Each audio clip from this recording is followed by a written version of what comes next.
Welcome to CBR news. NDA శాసనసభ పక్ష నేతగా ఎన్నుకున్నందుకు ధన్యవాదాలు. రాష్ట్ర చరిత్రలో ఎప్పుడు ఇవ్వని తీర్పును ప్రజలు ఇచ్చారు. ప్రజలు ఇచ్చిన తీర్పును నిలబెట్టుకోవాల్సిన బాధ్యత మనపై ఉంది. రాష్ట్రాన్ని కాపాడుకోవడానికి ప్రజలు చొరవ చూపారు. 100% 3 పార్టీల నేతలు, కార్యకర్తలు సమిష్టిగా పనిచేశారు. ప్రజల మనోభావాల మేరకు కార్యకర్తలు పనిచేశారు. 3 పార్టీల నేతలు, కార్యకర్తలకు మనస్ఫూర్తిగా ధన్యవాదాలు. ఎన్నికల్లో 93% గెలవడం దేశ చరిత్రలో అరుదైన అనుభవం. ఎన్నికల్లో 57% ఓట్లతో ప్రజలు ఆశీర్వదించారు. ప్రజల తీర్పుతో మనందరిలో మరింత బాధ్యత పెరిగింది. జనసేన పోటీ చేసిన 21 స్థానాల్లోనూ గెలుపొందింది. బీజేపీ పోటీ చేసిన 10 స్థానాల్లో 8 సీట్లు గెలుపొందింది. ప్రజలిచ్చిన తీర్పు వల్ల ఢిల్లీలో అందరూ గౌరవించారు. ప్రజల తీర్పుతో రాష్ట్ర ప్రతిష్ట, గౌరవం పెరిగింది. పవన్ కళ్యాణ్ సమయస్ఫూర్తిని ఎప్పటికీ మర్చిపోలేను. నేను జైల్లో ఉన్నప్పుడు పవన్ వచ్చి పరామర్శించారు. టీడీపీ, జనసేన పొత్తు పెట్టుకుంటున్నట్లు చెప్పారు.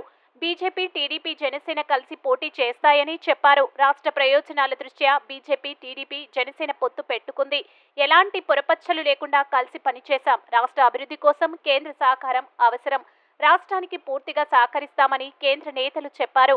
ప్రజలు పవిత్రమైన బాధ్యతను మనకు అప్పగించారు. 4వసారి సీఎంగా ప్రమాణ స్వీకారం చేస్తున్న మీ అందరి సహకారంతో రేపు ప్రమాణ స్వీకారం చేస్తున్న కార్యక్రమానికి మోదీ, ఎన్డీఏ నేతలు హాజరవుతున్నారు.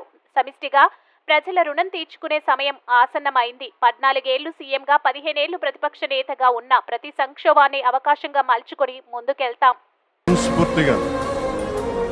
వారికి నా హృదయపూర్వక శుభాకాంక్షలు. మీరు అద్భుతమైన పాలన ఇవ్వాలి. అందరికీ మనస్ఫూర్తిగా మీకు నేను తెలియజేసుకోవచ్చు.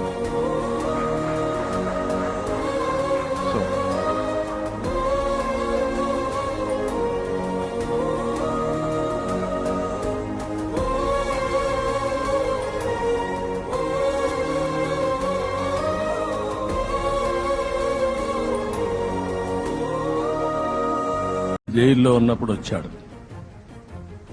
వచ్చినప్పుడు నన్ను పరామర్శించాడు. బయట వచ్చి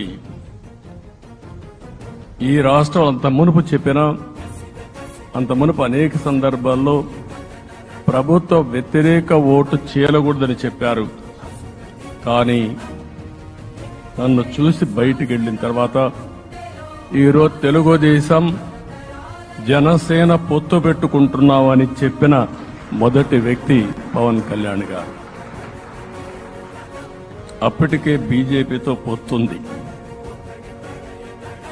అయితే ఒక మాట చెప్పాడు, బీజేపీతో పొత్తుంది, బీజేపీ, తెలుగుదేశం, జనసేన 3 పార్టీలు కలిసి పోటీ చేస్తామని కూడా చెప్పి మళ్లీ ఆ ప్రయత్నం చేసి కడాన రాష్ట్ర ప్రయోజనాల దృష్ట్యా బీజేపీ, తెలుగుదేశం, జనసేన పొత్తు పెట్టుకున్నాం. మనస్ఫూర్తిగా ఆయన అభినందిస్తున్నా. ఆ రోజు నుంచి ఎలాంటి పొరపక్షాలు లేకుండా కలిసి పనిచేశారు.